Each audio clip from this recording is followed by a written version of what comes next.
Hi ಎಲ್ಲರಿಗೂ ನಮಸ್ಕಾರ. ಬನ್ನಿ ಇವತ್ತು ಪ್ರೇಮ ಕಾವ್ಯ ಧಾರಾವಾಹಿ ಸ್ಟೋರಿನ ನೋಡ್ಕೊಂಬರೋಣ. ನನ್ನ ಚಾನಲ್ನ ಸಬ್ಸ್ಕ್ರೈಬ್ ಮಾಡಿ ಹಾಗೆ ಸಪೋರ್ಟ್ ಮಾಡಿ ಅಂತ ಕೇಳ್ಕೊತೀನಿ. ಕಾವ್ಯಂಗೆ ಸಮಾಧಾನ ಪಡಿಸ್ಬೇಕು ಅಂತ ಹೇಳಿಬಿಟ್ಟು ಮಹಾದೇವ ಹಂಗೋಸ್ಕರ ಕನಕಾಂಬ್ರವನ್ನ ತಗೊಂಡು ಬಂದಿರ್ತಾನೆ. ಸೊ ಹಾಗಾಗಿ ಎಲ್ಲೋದ್ಲು ಇವಳು ಕಾವ್ಯ ಕಾಣಿಸ್ತಿಲ್ವಲ್ಲ, ಸದ್ಯ ಅವಳು ಏನಾದರೂ ನಾನು ನೋಡ್ಬಿಟ್ರೆ ಆ ಕೋಲ್ ತಗೊಂಡು ಮುರಿಯೋವರೆಗೂ ನಾನು ಬಾರಿಸ್ಬಿಡ್ತಾಳೆ, ಮೊದಲು ಆ ಕೋಲ್ನ ತೆಗ್ದಿಸ್ಬೇಕು ಅಂತ ಹೇಳ್ಬಿಟ್ಟು ಆ ಕೋಲ್ನ ತೆಗೆದು ಎಸಿತಾಳೆ. ಅದೇ ಟೈಮ್ಗೆ ಕಾವ್ಯ ಬರ್ತಾಳೆ. ಹೇ ಮಹಾದೇವ, ನನ್ನ ಪರ್ಮಿಷನ್ ಇಲ್ಲದೆ ಒಳಗೆ ಬರಬೇಡ ಅಂತ ಹೇಳಿಲ್ವಾ, ಯಾಕೆ ಬಂದಿದೆಯಾ ಇಲ್ಲಿ? ಇಲ್ಲಿ ಯಾವುದು ಚೈನ್ ಇತ್ತಲ್ಲ ಅದನ್ನು ನೋಡ್ತಾ ಇದ್ದೆ, ನೀನು ಮುಟ್ಬೇಡ, ಕೊಡಿಲಿ ಆ ಚೈನ್ನ, ಅದು ತುಂಬ ಮಹತ್ವದಂಥದ್ದು. ಯಾಕೆ ಅಂಥದ್ದು ಏನಿದೆ ಆ ಚೈನಲ್ಲಿ? ಅದು ಹಾಕೊಂಡ್ರೆ ಯಾಕೆ ಇಷ್ಟ ನಿಂಗು ಅಂತ ಹೇಳ್ತಾರೆ. ನಾನು ಸೈಂಟಿಸ್ಟ್ ಆಗಬೇಕು ಅಂತ ನನ್ನ ದೊಡ್ಡ ಕನಸು, ಇದನ್ನು ನಮ್ಮ ಟೀಚರ್ ನನಗೆ ಕೊಟ್ಟಿದ್ರು, ಅವರು ನನಗೆ ಬ್ಲೆಸ್ಸಿಂಗ್ ಮಾಡಿ ಸೈಂಟಿಸ್ಟ್ ಆಗೇ ಆಗ್ತೀಯಾ ಅಂತ ನನಗೆ ಹೇಳಿದರು. ಸೊ ಹಾಗಾಗಿ ನಾನು ಸೈಂಟಿಸ್ಟ್ ಆದಮೇಲೆ ನನ್ನ ಗುರಿ ನಾನು ತಲುಪಿದ ಮೇಲೆ ನಾನು ಇದನ್ನು ಹಾಕೋಬೇಕು ಅಂತ ನಾನು ತುಂಬ ಆಸೆ ಪಟ್ಟಿದ್ದೀನಿ. ಅದಕ್ಕೋಸ್ಕರ ಇಲ್ಲೆಲ್ಲ ಇಡ್ತಾರಾ, ಬಾಯಲ್ಲಿ ಹಾಕ್ಕೊಡ್ತೀನಿ ಅಂತ ಹೇಳ್ತಾರೆ. ಇಲ್ಲ ಇಲ್ಲ, ನಾನು ಹಾಕ್ಕೊಳ್ಳಲ್ಲ, ನಾನು ಸೈಂಟಿಸ್ಟ್, ನನ್ನ ಗುರಿ ನಾನು ಮುಟ್ಟಿದ ಮೇಲೇ ನಾನು ಈ ಚೈನ್ನ ಹಾಕ್ಕೊಳ್ಳೋದು. ಆದರೆ ಅವರು ಇವತ್ತು ಇಲ್ಲ, ಆದರೆ ಅವ್ರ ಸವಿ ನೆನಪಿಗಾಗಿ ನಾನು ಇದನ್ನು ಈ ಚೈನ್ನ ಜೋಪಾನವಾಗಿ ಇಟ್ಕೊಂಡಿದ್ದೀನಿ. ಹೌದಾ, ಅಷ್ಟೊಂದು ಹಿಂದೆ ರಹಸ್ಯ ಇದೆ. ಹಾಗಾದರೆ ಈ ಚೈನ್ನ ನೀನು ಹುಷಾರಾಗಿ ಇಟ್ಕೋಬೇಕಲ್ವಾ ಕಾವ್ಯ? ಹೌದು, ನಾನು ಹುಷಾರಾಗೆ ಇಟ್ಕೋತೀನಿ, ನನ್ನ ಗುರಿನ ಮುಟ್ಟಿಸ್ತೀನಿ. ಇದನ್ನು ನೋಡಿದಾಗೆಲ್ಲ ನಾನು ಸೈಂಟಿಸ್ಟ್ ಆಗಬೇಕು ಅನ್ನೋ ಕನಸು ನನಗೆ ಎಚ್ಚರಗೊಳ್ತಾ ಇರುತ್ತೆ. ಸೊ ಹಾಗಾಗಿ ಇದನ್ನು ಇಟ್ಕೊಂಡಿದ್ದೀನಿ ಅಂತ ಹೇಳ್ತಾರೆ. ನೀನು ಯಾಕೆ ಇಲ್ಲಿಗೆ ಬಂದೆ? ನಿನ್ನ ಸಮಾಧಾನ ಪಡಿಸೋಕ್ಕೆ ಅಂತ ಹೇಳ್ಬಿಟ್ಟು ನಾನು ಹೂನ ತೊಗೊಂಬಂದಿದ್ದೀನಿ. ನನಗೆ ಇವೆಲ್ಲ ಇಷ್ಟ ಇಲ್ಲ ಅಂತ ನಿನಗೆ ಗೊತ್ತಿಲ್ಲ, ನೀನು ಯಾರು ಕೇಳ್ದೆಲ್ಲ ತೊಗೊಬಾ ಅಂತಿದ್ದು, ನೀನು ಕೇಳೋದೇ ಇಲ್ವೇ? ನಾನೇನು ಮಾಡಲಿ, ನನಗಿಷ್ಟ ನಿನಗೆ ಕೊಡಬೇಕು ಅಂತ ಅದಕ್ಕೆ ತೊಗೊಬಂದೆ. ಅದಕ್ಕೆ ಯಾಕೆ ಇಷ್ಟೊಂದು ಕೋಪ? ಹೌದಾ, ನಿನ್ಗೆ ಹೇಳ್ದೆ ತಾನೆ ನಿನ್ಗೆ ಏನು ಬೇಕಿದ್ರು ನಾನು ಕೊಡಿಸ್ತೀನಿ ಅಂತ. ಹೌದಾ, ಹಾಗಾದ್ರೆ ನೀನು ನನಗೆ ಏನು ಬೇಕಿದ್ರು ಕೊಡಿಸ್ತೀಯಾ, ನನ್ನ ಖುಷಿ ಪಡಿಸ್ತೀಯಾ ಅಂತ ಹೇಳ್ತಾರೆ. ಹಾಂ ಹೌದು, ಹಾಗಾದ್ರೆ ನಾನು ನಿಂಗೊಂದು ಚಾಲೆಂಜ್ ಮಾಡ್ತೀನಿ, ಅದೊಂದು ಎಕ್ಸ್ಪೆಕ್ಟ್ ಮಾಡ್ತೀಯಾ? ಹೌದಾ, ಏನು ಹೇಳು ಅಂತ ಹೇಳ್ತಾರೆ. ಕರೆಕ್ಟಾಗಿ ನೀನು 12 ಗಂಟೆ ರಾತ್ರಿಗೆ ರೂಮಿಗೆ ಬರಬೇಕು. 12 ಗಂಟೆ ರಾತ್ರಿಗ? ಯಾಕೆ ಕಾವ್ಯ? ನೀನು ಬಾ, ನಾನು ಹೇಳ್ತೀನಿ ಅಂತ ಹೇಳ್ತಾರೆ. ಹಾಗೆ ನಾನು ಕೇಳಿದ್ದೀನಿ ನೀನು ಕೊಡಿಸ್ಬೇಕು. ಅಕಸ್ಮಾತ್ ನಿನ್ನ ಕೈಲಿ ಕೊಡ್ಸೋಕ್ಕಾಗಲಿಲ್ಲ ಅಂತಂದರೆ ನೀನು ಯಾವತ್ತೂ ನನಗೆ ತಂದು ಕೊಡಬಾರ್ದು ಅಂತ ಹೇಳ್ತಾರೆ. ಸರಿ ಆಯಿತು, ನಾನು ಅದ್ರಲ್ಲಿ ಸೋತ್ರೆ ಇನ್ನು ಯಾವತ್ತೂ ತಂದ್ಕೊಡಲ್ಲ, ನೀನು ಹೇಳ್ದಾಗ ನಾನು ಕೇಳ್ತೀನಿ ಅಂತ ಹೇಳ್ಬಿಟ್ಟು ಹೋಗ್ತಾನೆ. ಇನ್ನೊಂದು ಕಡೆ ಪ್ರೇಮ ಮೆಡಿಕಲ್ ಕ್ಯಾಂಪ್ಗೆ ಅಂತ ಬಂದಿರ್ತಾಳೆ. ಅವಳು ಬಂದಿರೋದು ರಾಮ್ಗೆ ಗೊತ್ತಿರಲ್ಲ. ಸೊ ಹಾಗಾಗಿ ಅಡುಗೆ ಮಾಡ್ತಾ ಇರ್ತಾಳೆ. ಆಗ ಅಡುಗೆ ಬಿಟ್ಟ, ಮೇಡಮ್ ತುಂಬ ಕೋಪ ಮಾಡ್ಕೊಂಡೆ ಮೇಲೆ, ದಯವಿಟ್ಟು ಕ್ಷಮಿಸ್ಬಿಡಿ, ನೀವು ಇಷ್ಟೊಂದು ನಿನ್ನ ಗಂಡನ ಮೇಲೆ ಇಷ್ಟೊಂದು ಪ್ರೀತಿ ಇಟ್ಟಿದ್ದೀರಾ ಅಂತ ನನಗೆ ಗೊತ್ತಿಲ್ಲ. ಹಾಂ ಹೌದು ಅಣ್ಣ, ನಾನು ರಾಮ್ಗೆ ಹೊರಗಡೆ ಊಟ ಸೆಟ್ಟಾಗಲ್ಲ, ಅವನು ಮನೆಯೇ ಊಟ ಮಾಡಿ ಅಭ್ಯಾಸ. ಸೊ ಹಾಗಾಗಿ ಮಾಡ್ತಿದ್ದೀನಿ, ಬೇಜಾರು ಮಾಡ್ಕೊಡಿ, ಪರವಾಗಿಲ್ಲ. ನಾನು ಹೆಂಡ್ತಿನೂ ಇದ್ದಾಳೆ, ನಾನು ಅಡುಗೆ ಭಟ್ಟ ಅಂತ ಹೇಳಿಬಿಟ್ಟು ನನ್ನ ಜೊತೆ ಯಾವಾಗಲೂ ಅಡುಗೆ ಮಾಡಿಸ್ತಿರ್ತಾಳೆ. ಓ ಹೌದಾ, ತುಂಬ ತಮಾಷೆ ಅಣ್ಣ ನಿಮ್ಮ ಹೆಂಡ್ತಿ ಅಂತ ಹೇಳ್ತಾರೆ. ಹೌದು, ಚಪಾತಿ ಹಾಕೋದು ಮಣೆ ಎಲ್ಲಿದೆ ಅಂತ ಕೇಳ್ತಾರೆ. ಹೌದು, ಚಪಾತಿ ಬೇಯಿಸೋದು ಲಟ್ಟಣಿಗೆ ಎಲ್ಲೇ ಇದೆ ನೋಡಮ್ಮ ಅಂತ ಹೇಳ್ಬಿಟ್ಟು ಬೇಯಿಸ್ತಿರ್ತಾರೆ. ಇನ್ನೊಂದು ಕಡೆ ಸ್ನೇಹ ಹಾಗೇ ಮಲ್ಕೊಂಡು ಹಾಗೆ ಕನ್ಸ್ಕೊಳ್ತಾ ಇರ್ತಾಳೆ ರಾಮ್ ಜೊತೆ ಇದ್ದಿದ್ದನ್ನು ಎಲ್ಲನೂ ಕೂಡ. ಆಗ ಚಪಾತಿ ಹಾಕೋಕ್ಕೆ ಅಂತ ಹೇಳ್ಬಿಟ್ಟು ಚಪಾತಿ ತವೆನ ತೊಗೊಂಡು ಚಪಾತಿ ಹಾಕ್ತಾಳೆ. ಅಣ್ಣ, ಈ ಚಪಾತಿ ಮಡ್ಚಾಕೋ ಅಂತ ಕೈಯಲ್ಲಿದೆ, ಸ್ವಲ್ಪ ಕೊಡ್ತೀರಾ ಅಂತ ಹೇಳ್ತಾರೆ. ಆಗ ಕೈ ಕೊಡ್ತಾಳೆ. ಚಪಾತಿ ಮಡ್ಚಾಕೋ ಕೈನ ಕೊಟ್ಟಾಗ ಹಾಗೇ ನೋಡ್ಕೊಂಡು ಹಾಗೇ ನಿಂತಿರ್ತಾರೆ. ಯಾಕಮ್ಮ ಹಿಂಗೆ ನೋಡ್ತಿದ್ಯಾ ಅಂತ ಬಟ್ಟ ಕೇಳಿದಾಗ, ಇಲ್ಲೊಂದು ಯಜ್ಞ ಬಂದಿದೆ, ಅದನ್ನು ಸರಿ ಮಾಡಬೇಕು, ಅದಕ್ಕೆ ಬದಿಗೊಳಿಸ್ಬೇಕು. ಯಜ್ಞನ? ಅಯ್ಯೋ ಇಲ್ಲೆಲ್ಲೂ ಇಲ್ಲ ಕಣಮ್ಮ ಅಂತ ಹೇಳ್ತಿರ್ತಾರೆ. ರಾಮ್ನ ತುಂಬ ಪೀಡಿಸ್ತಿರ್ತಾಳೆ ಸ್ನೇಹ. ಸೊ ಹಾಗಾಗಿ ಅದನ್ನು ನೆನೆಸ್ಕೊತಾ ಇರ್ತಾಳೆ ಪ್ರೇಮ. ಆ ಒಂದು ಯಜ್ಞ ಇದೆ, ಅದಂತೂ ಮೈಯೆಲ್ಲ ವಿಷ ಯಜ್ಞ, ಆ ಯಜ್ಞಗೆ ಸರಿಯಾಗಿ ಬುದ್ಧಿ ಕಲಿಸ್ಬೇಕು ನಾನು ಅಂತ ಹೇಳ್ತಾರೆ. ಹೌದಾ, ಯಜ್ಞನ? ಅದು ಎಲ್ಲಿದೆ ತೋರಿಸಮ್ಮ, ನಾನು ಹೊಡೆದಾಕ್ತೀನಿ ಅಂತ ಬಟ್ಟ ಕಾಮಿಡಿ ಮಾತಿರ್ತಾನೆ. ಪರವಾಗಿಲ್ಲ, ನಾನು ಹೊಡಿತೀನಿ ಬಿಡಿ ಅಂತ ಹೇಳ್ತಾಳೆ. ಆಗ ಸ್ನೇಹ ಹಾಗೇ ಮಲ್ಕೊಂಡು ಕನ್ಸ್ಕೊಳ್ತಾ ಇರ್ತಾ ಹಾಗೆ ಮಲ್ಕೊಂಡ್ಬಿಟ್ಟಿರ್ತಾಳೆ. ಆಗ ಅದೇ ಟೈಮ್ಗೆ ಕರೆಕ್ಟಾಗಿ ಪ್ರೇಮ ಆ ಮಡ್ಚಕೈನ ತೊಗೊಂಡು ಬಿಸಿ ಮಾಡಿಕೊಂಡು ಬರ್ತಾರೆ. ನಾನು ನೀನು ಗಂಡನ್ನೇ ಮುಡ್ತೀಯಾನೆ, ನನ್ನ ಗಂಡನ್ನೇ ನೀನು ಪೀಡಿಸ್ತೀಯ, ನೀನು ಮಾಡ್ತೀನಿ ನೋಡು ಸರಿಯಾಗಿ ಇವತ್ತು ಅಂತ ಹೇಳ್ತಾಳೆ. ಪ್ರತಿ ಕ್ಷಣನೂ ಕೂಡ ಪ್ರೇಮ ಆ ರಾಮ್ನ ಸತಾಯಿಸಿದ್ದನ್ನು ಹಾಗೇ ನೆನೆಸ್ಕೊತಿರ್ತಾರೆ. ಇನ್ನೊಬ್ರು ಗಂಡನ ಮೇಲೆ ನೀನು ಯಾವತ್ತೂ ಕೂಡ ಕಣ್ಣಾಕ್ಬಾರ್ದು, ಹಾಗೆ ಮಾಡ್ತೀನಿ ತಡಿ ನಿನಗೆ ಅಂತ ಹೇಳ್ಬಿಟ್ಟು ಆ ಮಡ್ಚಕ್ಕನ್ನು ಚೆನ್ನಾಗಿ ಬೆಂಕಿಯಲ್ಲಿ ಕಾಸ್ಕೊಂಡು ಬಂದ್ಬಿಟ್ಟು ಕೈ ಮೇಲೆ ಹಾಗೆ ಇಟ್ಬಿಟ್ಟು ಬರೇ ಹೇಳ್ಬಿಟ್ಟು ಅಲ್ಲಿಂದ ಹೊರಟೋಗ್ತಾಳೆ. ಆಗ ಅಯ್ಯೋ ಉರಿ ಉರಿ ಉರಿ ಉರಿ ಅಂತ ಹೇಳ್ತಾಳೆ. ಅದೇ ಟೈಮ್ಗೆ ರಾಮ್ ಕೂಡ ಆ ಕಡೆಯಿಂದ ಬರ್ತಿರ್ಬೇಕಾದ್ರೆ ಪ್ರೇಮ ಡ್ಯಾಶ್ ಹೊಡೆದಾಳೆ. ಹೇ ಪ್ರೇಮ, ನೀನು ಇಲ್ಲಿ ಅಂತ ಹೇಳ್ತಾರೆ. ಆದರೆ ಪ್ರೇಮ ಮಾತ್ರ ಏನು ಮಾತಾಡಲ್ಲ. ಏನು ಪ್ರೇಮ ಇದು, ಏನು ಇಲ್ಲಿ ಬಂದು ನಿಂತಿದ್ಯಾ ನೀನು, ನಿಜವಾಗ್ಲೂ ಬಂದಿದ್ಯಾನೆ ಅಂತ ಹೇಳ್ತಿರ್ತಾರೆ. ಆಗ ರಾಮ್ಗೆ ಒಂದು ಕ್ಷಣ ಕನ್ಫ್ಯೂಸ್ ಆಗುತ್ತೆ, ಕಣ್ಣೆಲ್ಲ ಉಚ್ಕೋತಾನೆ. ಅಯ್ಯೋ ಇದೇನಪ್ಪ ಇದು, ಕಣ್ಣೆಲ್ಲ ಉಚ್ಕೊಂಡು ಮಂಜ ಅಂದರು, ನಂಗೆ ಭ್ರಮೆನ? ಅಯ್ಯೋ ಇಲ್ಲವೇ ಇಲ್ಲ, ಎಲ್ಲಿಗೆ ಹೋದ್ಲಿ ಇವಳು?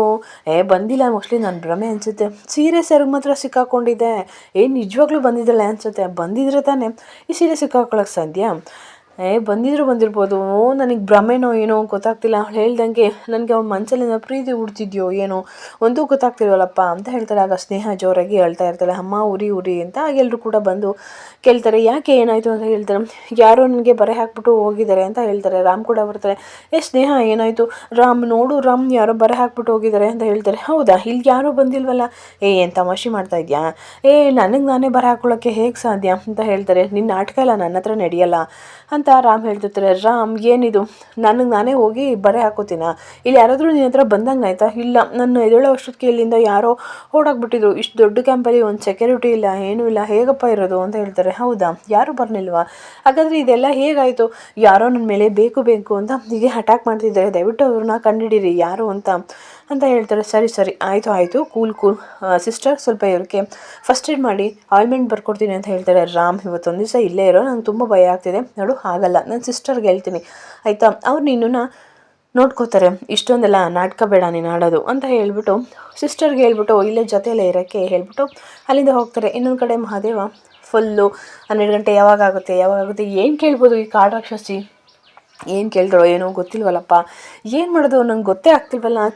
ಏನು ಕೇಳ್ಬೋದು ಗಿಫ್ಟ್ ಅಂತ ತಲೆ ಕೆಡಿಸ್ಕೊಂಡು ಹಾಗೆ ಕೂತಿರ್ತಾಳೆ. 12 ಗಂಟೆ ಯಾವಾಗ ಹೋಗುತ್ತೋ, ಅವಳು ನನಗೇನು ಕೇಳುತ್ತೋ, ಅವಳು ನಾನು ಸೋಲಿಸ್ಬೇಕು ಅಂತಲೇ ಕಾಯ್ತಾ ಇರ್ತಾಳೆ ಅಂತ ಅನ್ಕೋತಿರ್ತಾರೆ. ಅದೇ ಟೈಮ್ಗೆ ಪೂರ್ವಿ ಹೋಗ್ತಿರ್ತಾರೆ.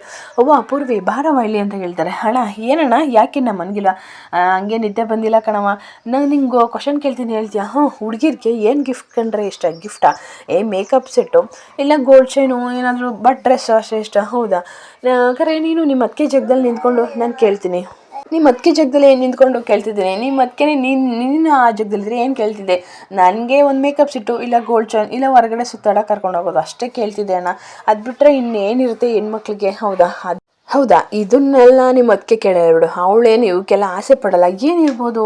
ಸರಿ ಆಯಿತು, ಹೋಗೋ ಪೂರ್ವಿ, ನೀನು ಮಲ್ಕೋ ಹೋಗು, ಟೈಮ್ ಆಯಿತು, ನಾನು ಮಲ್ಕೋತೀನಿ, ನಿದ್ದೆ ಬರ್ತೈತೆ ಅಂತ ಹೇಳ್ತಾರೆ. ಸರಿ ಅಣ್ಣ, ಮಲ್ಕೋ, ಗುಡ್ ನೈಟ್ ಅಂತ ಹೇಳ್ಬಿಟ್ಟು ಹೋಗ್ತಾಳೆ. ಆಗ ಏನು ಕೇಳ್ಬೋದು ಇವಳು ಅಂತ ತಲೆ ಕೆಡಿಸ್ಕೊಂಡು ಹಾಗೆ ಕೂತಿರ್ತಾಳೆ. ಅದನ್ನು ಕಾವ್ಯ ಬಗ್ಗಿ ಹಾಗೆ ನೋಡಿಕೊಂಡು ನಗಾಡ್ಕೊಂಡು ಕೂತಿರ್ತಾಳೆ. ಏನು ಕೇಳ್ಬೋದು ಕಾವ್ಯ? 12 ಗಂಟೆಗೆ ಎಷ್ಟೊತ್ತಿಗೆ ಆಗುತ್ತಪ್ಪ? ಏನಪ್ಪ ನಿದ್ದೆ ಬೇರೆ ಬರ್ತಿದ್ಯಾ? ಮಲಗಬಾರ್ದು, ನಿದ್ದೆ ಬಂದರೆ ಅಷ್ಟೇ, ಆಮೇಲೆ ನಾನು ಹಂಗೆ ಮಲ್ಕೊಂಡ್ಬಿಡ್ತೀನಿ, ಎಚ್ಚರನೇ ಆಗಲ್ಲ.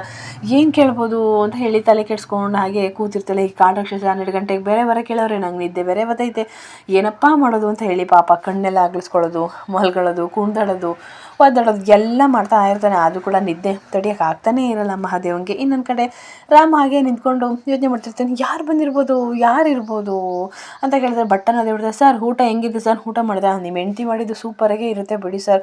ಮನೆ ಊಟನ ಏನು ಹೇಳ್ತಿದ್ದೀವಿ ಬಟ್ಟ ನೀನು? ನಿಮ್ಮ ಹೆಂಡ್ತಿ ಕೈ ರುಚಿ ಅಂತೂ ಅದ್ಭುತ ಬಿಡಿ ಸರ್. ನೀವು ಅಂಥ ಊಟ ಉಡೋಕ್ಕೆ ನೀವು ಪುಣ್ಯ ಮಾಡಿದ್ದೀರಾ. ಊಟ ಆಯ್ತೇನೋ ಬಟ್ಟ ಅಂತ ಕೇಳ್ತಾರೆ. ನಿಮ್ಮ ಹೆಂಡ್ತಿ ಮಾಡಿದ ಊಟ ನಂಗೆ ಸಿಗಲಿಲ್ಲ, ಆದರೆ ಇನ್ನೊಂದು ದಿವಸ ಸಿಗ್ತದೆ ಬಿಡಿ ಅಂತ ಏನೇನೋ ಮಾತಾಡ್ಕೊಂಡು ಹೋಗ್ತಾನೆ. ಇವ್ರು ಏನೇನೋ ತಲೆ ಕೆಟ್ಟಾಗ ಏನೇನೋ ಮಾತಾಡ್ತಾ ಇದ್ದಾನೆ. ಹೆಂಡ್ತಿ ಅಂತೆ, ಊಟ ಅಂತೆ. ಹೌದು, ನಾನು ಹೆಂಡ್ತಿ ಬಗ್ಗೆನೇ ಮಾತಾಡ್ದ, ಪ್ರೇಮ ಬಗ್ಗೆನೇ ಮಾತಾಡ್ದೆ. ಇವನು ಏನೋ ಗೊತ್ತಾಗ್ತಿರಲ್ಲ. ಒಂದು ನನಗೆ ಇವ್ರು ಏನೋ ಹೇಳಿದ್ಲು ಬೆಳಗ್ಗೆಯಿಂದ, ಅದೇ ರೀತಿ ಆಗ್ತಿದ್ಯಲ್ಲಪ್ಪ. ಏನು ಭ್ರಮೆನೋ ಏನೋ ಕನಸು? ಅಕಸ್ಮಾತ್ ಪ್ರೇಮ ಮೇಲೆ ನಂಗೆ ಪ್ರೀತಿ ಹುಟ್ಟಿದ್ಯಾ? ಇಲ್ಲ ಹಾಗೆಲ್ಲ ಏನಿಲ್ಲ. ಅವಳು ಹೇಳ್ತಿರ್ತಾಳೆ, ಸುಮ್ಮನೆ ಹಾಗೆ ಹೇಳ್ತಿದ್ದೆ. ನನಗೇನು ಅಂತ ಒಂದು ಗೊತ್ತಾಗ್ತಿಲ್ಲ, ಮೊದಲು ಊಟ ಮಾಡ್ಕೊಳ್ಳೋಣ ಅಂತ ಹೇಳ್ಬಿಟ್ಟು ಊಟ ಮಾಡೋಕ್ಕೆ ಅಂತ ಹೇಳ್ಬಿಟ್ಟು ರಾಮ್ ಒಳಗಡೆ ಬರ್ತಾನೆ. ಆಗ ನಮಸ್ಕಾರ ಮಾಡ್ಕೊಂಡು ಊಟನ ತಿನ್ನೋಕೆ ಹೋಗ್ತೀನಿ. ಹೌದು, ಇದು ಪ್ರೇಮ ಮಾಡಿದ್ದು ಊಟ ಥರನೇ ಇದೆ, ಅದೇ ಟೇಸ್ಟು, ಸ್ವಲ್ಪನೂ ಚೇಂಜಸ್ ಇಲ್ಲ ಅಂತ ಹೇಳ್ತಾರೆ. ಅದೇ ಟೈಮ್ಗೆ ಪ್ರೇಮ ಕ್ಯಾಂಪ್ ಪಕ್ಕಕ್ಕೆ ಬಂದು ಹಾಗೆ ನಿಂತಿರ್ತಾಳೆ. ಹೌದು, ಇದು ಪ್ರೇಮ ಮಾಡಿರ್ತಾರನೇ ಇದೆಯಲ್ಲ, ಸ್ವಲ್ಪನೂ ಚೇಂಜಸ್ ಇಲ್ಲ, ಕ್ಯಾಂಪಸ್ ಮಾಡಿರೋ ಅಡುಗೆ ಅಲ್ವೇ ಅಲ್ಲ ಬಿಡು ಅಂತ ಹೇಳ್ತಾರೆ. ಹೌದು, ಪ್ರೇಮ ಬಂದಿರೋ ನಿಜ, ಅವಳು ಹಾಕ್ಕೊಂಡಿರೋ ಸೀರೆ ಬಂದೈತಲ್ಲ, ಏನಿದು ಅಂತ ಗೊತ್ತಾಗ್ತಾರೆ. ಆಗ ಆ ಕಡೆ ತಿರುಗ್ಬಿಟ್ಟು ನೋಡ್ತಾಳೆ. ಪ್ರೇಮ, ನೀನು ಇಲ್ಲೇ ಇದೆಯಾ? ನನಗೆ ಗೊತ್ತು, ನೀನು ಬೆಳಗ್ಗೆಯಿಂದ ಆಟಾಡಿಸ್ಬೇಕು ಅಂತಲೇ ನೀನು ಈಗ ಇಲ್ಲಿಗೆ ಬಂದಿದ್ಯಾ ಅಲ್ವಾ? ನಾದರೂ ದೊಡ್ಡಮ್ಮಂಗೆ ಫೋನ್ ಮಾಡಿ ಕೇಳಿದ್ನಲ್ಲ ಅಂತ ಹೇಳ್ತಾರೆ. ಅವರು ನನಗೆ ಸುಳ್ಳು ಹೇಳಿದ್ದಾರೆ ಅಂತ ಹೇಳ್ಬಿಟ್ಟು ಪ್ರೇಮ ಬಗ್ಗೆ ಹಾಗೆ ಮಾತಾಡ್ಕೊಂಡು ಒಬ್ಬನೇ ಕೂತಿರ್ತಾನೆ. ಪ್ರೇಮ, ನೀನು ಬೆಳಗ್ಗೆಯಿಂದ ನನ್ನನ್ನು ಆಟಾಡ್ಸಿರೋದಲ್ಲ, ಇವಾಗ ನೋಡು ನಾನು ನಿನ್ನನ್ನು ಆಟಾಡಿಸ್ತೀನಿ ಅಂತ ಹೇಳ್ತಾರೆ. ಅಡುಗೆ ಅಂತೂ ಸೂಪರಾಗಿದೆ, ತುಂಬಾ ಚೆನ್ನಾಗಿದೆ, ಅವ್ರ ಕೈ ರುಚಿ, ಅವ್ರ ಕೈಗೊಂದು ಮುತ್ತು ಕೊಡಬೇಕು, ಅಷ್ಟು ಚೆನ್ನಾಗಿದ್ದಾರೆ ನಿಜವಾಗ್ಲೂ ಅಂತ ಹೇಳ್ತಾರೆ. ಇನ್ನೊಂದು ಕಡೆ ಪ್ರೇಮ ಹಾಗೆ ನಗಾಡ್ಕೊಂಡು ಒಬ್ಬಳೇ ಹೇಳ್ತಾರೆ. ಆಹಾ, ಎಷ್ಟು ಅದ್ಭುತವಾಗಿದೆ ಪ್ರೇಮ, ನಿಜವಾಗ್ಲೂ ನೀನು ಹೇಳಿದ್ದು ನಿಜ, ಬೆಳಗ್ಗೆಯಿಂದ ನೀನು ಹೇಳ್ತಿರೋದೆಲ್ಲ ನಡೀತಿದೆ. ನನಗೆ ಮೋಸ್ಟ್ಲಿ ಪ್ರೀತಿ ಏನಾರು ಹುಟ್ಟಿದೆಯೋ ಏನೋ ಗೊತ್ತಾಗ್ತಿಲ್ವಲ್ಲ ಪ್ರೇಮ. ಮಾಡ್ತೀನಿ ತಡಿ, ನಿನಗೆ ನಾನು ಬೆಳಗ್ಗೆಯಿಂದ ನನಗೆ ಚೋಕ್ ಕೊಟ್ಟಿದ್ಯಲ್ವ, ಇವಾಗ ನೀನು ಸರಿಯಾಗಿ ಸಿಕ್ಕಾಕ್ಸ್ತೀನಿ ತಡಿ ಅಂತ ಹೇಳ್ಬಿಟ್ಟು ಫೋನ್ ಮಾಡೋಕ್ಕೆ ಅಂತ ಹೇಳ್ಬಿಟ್ಟು ಫೋನ್ನ ತಗೋತಾನೆ. ಆಗ ಫೋನ್ ಮಾಡ್ತಾನೆ, ಪ್ರೇಮ ಹೇಳು ರಾಮ್ ಅಂತ ಅವಳು ಕೂಡ ಫೋನ್ನ ಎತ್ಕೋತಾನೆ. ವಾ, ಇಲ್ಲೊಬ್ರು ಊಟ ಕೊಟ್ಟಿದ್ದಾರೆ, ಏನು ಸಖತ್ತಾಗಿದೆ ಗೊತ್ತಾ, ಅಷ್ಟು ಸೂಪರಾಗಿದೆ, ನಿನ್ನ ಹಾಗೆ ಮಾಡ್ತಾರೆ ಕಣೆ. ಹೌದಾ, ಅಷ್ಟು ಚೆನ್ನಾಗಿದೆಯಾ ಅಂತ ಹೇಳ್ತಾರೆ. ಹಾಂ ಹೌದು, ಇವ್ರು ಅಡುಗೆ ಮಾಡಿರೋರು ಇಲ್ಲೇ ಇದ್ದಾರೆ ಅಂತ ಅನಿಸುತ್ತೆ. ಅವರು ಒಂದು ಪಿಂಕ್ ಕಲರ್ ಸ್ಯಾರಿ, ಅವ್ರ ಕಣ್ಣು ಮೂಗು ಎಲ್ಲ ಎಷ್ಟು ಚೆನ್ನಾಗಿದೆ ಗೊತ್ತಾ, ಪಿಂಕ್ ಕಲರ್ ಸ್ಯಾರಿ ಉಟ್ಕೊಂಡು ಇದ್ರು ತುಂಬ ಓಡಾಡ್ತಾ ಇದ್ದಾರೆ ಗೊತ್ತಾ, ಎಷ್ಟು ಖುಷಿಯಾಗಿದ್ದಾರೆ ಗೊತ್ತಾ ಅವ್ರ ಗಂಡನ ನೋಡ್ಕೊಳ್ಳೋದ್ರಲ್ಲಿ. ಹೌದಾ, ನನಗೆ ಹೇಳ್ತಾವನೇನೋ ಅಂತ ಇವನು ಅನ್ಕೋತಾಳೆ. ಹೌದಾ ರಾಮ್, ಅಷ್ಟು ಚೆನ್ನಾಗಿ ಅಡುಗೆ ಮಾಡಿದ್ದಾರೆ. ಹೌದು, ನಿನಗಿಂತ ಸೂಪರಾಗಿ ಮಾಡಿದ್ದಾರೆ ಅಂತ ಹೇಳ್ತಾರೆ. ಅಯ್ಯೋ ದಡ್ಡ, ನಾನೇ ಮಾಡಿರೋದು ಕಣೋ ಅಂತ ಹೇಳ್ತಾರೆ. ಅಡುಗೆ ಮಾಡಿರೋರು ಇಲ್ಲೇ ನನ್ನ ಪಕ್ಕದಲ್ಲೇ ಇದ್ದಾರೆ, ನೋಡು ಹೆಂಗೆ ಡ್ಯಾನ್ಸ್ ಮಾಡ್ತಿದ್ದಾರೆ ಅಂತ ತುಂಬ ನಗಾಡ್ತಿದ್ದಾರೆ. ಏನು ನಗಾಡ್ತಿದ್ದಾರಾ ಅಂತ ಅವಳಿಗೊಂದ್ಸಲ ಕನ್ಫ್ಯೂಸು. ಪ್ರೇಮ, ನನಗೆ ಕನ್ಫ್ಯೂಸ್ ಮಾಡ್ತೀಯ ನೋಡು ನಾನು ನಿನಗೆ ಇವಾಗ ಕನ್ಫ್ಯೂಸ್ ಮಾಡ್ತೀನಿ ಅಂತ ಹೇಳ್ಬಿಟ್ಟು ರಾಮ್ ಅವಳ ಬಗ್ಗೆನೇ ಹೋಗ್ಲತ್ತಾ ಇರ್ತಾಳೆ. ಅದೇ ಇಲ್ಲಿ ಬಂದಿದ್ದಾರೆ, ಪಿಂಕ್ ಕಲರ್ ಸ್ಯಾರಿ ಹಾಕೊಂಡಿದ್ದಾರೆ, ಎಷ್ಟು ಚೆನ್ನಾಗಿದ್ದಾರೆ ಗೊತ್ತಾ ಅವರು ಅಂತ ಹೇಳ್ತಾರೆ. ಏನು ಹೌದಾ ಅಂತ